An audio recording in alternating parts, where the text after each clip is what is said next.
سلامونه دوستانو. ځینې کسان د واده په شپه باندې داسې کارونه کوي چې هغه د اسلام خلاف وي.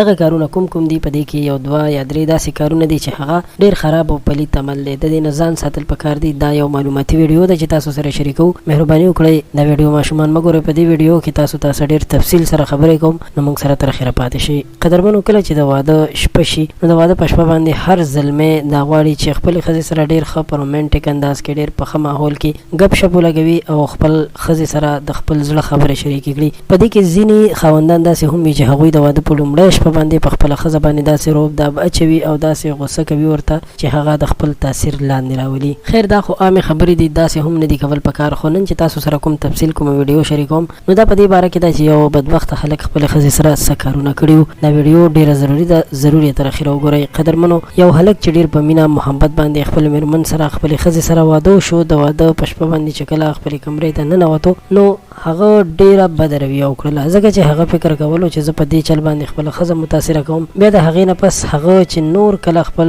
کاروایي وغیره وکړل نو په دغه دوران کې د وینې سنوم نشان نه و. په دې وجه باندې هغه خپله ښځه طلاقه هم کړله او د طلاق نه پس هم د هغه زړه سوړ نه شو نو خپله ښځه یې وویشتله. دغه هلک چې بیا وتښتېدو، د واده په شپه باندې د هغه د کمرې نه د ښځې مړ لاش پیدا شو چې پولیسو هغه پسې کوشش هم شروع کړی دی او کورنۍ د هلک او د جینۍ دواړو وایي چې مونږ خبر نه یو چې دا څه وجه ده. خو قدرمنو، پوهان وایي چې اکثر هم دغه وجه وي، ځکه چې که بل څه خبره وه نو هلک به ځان هم ویشتلی و. خو بیا هم هلک ډېر زیات کم عقلتوب کړی دی. په دې باره کې یو تحقیق کول پکار وي. داسې نه ده چې بهر نه حقه یو چا ټوپک راوچت کړی وي او څوک پرې ووژني، ځکه چې یوازې په دې سره دا پرده نه شلېږي، دا په نورو شیزانو سره یعنې منډې وهلو سره، ټوپ وهلو سره، ډېر بیمارۍ سره او داسې نورو شیزانو سره هم شلېدلی شي. نو په دې هکله باندې داسې فیصله کول هېڅکله نه وي پکار.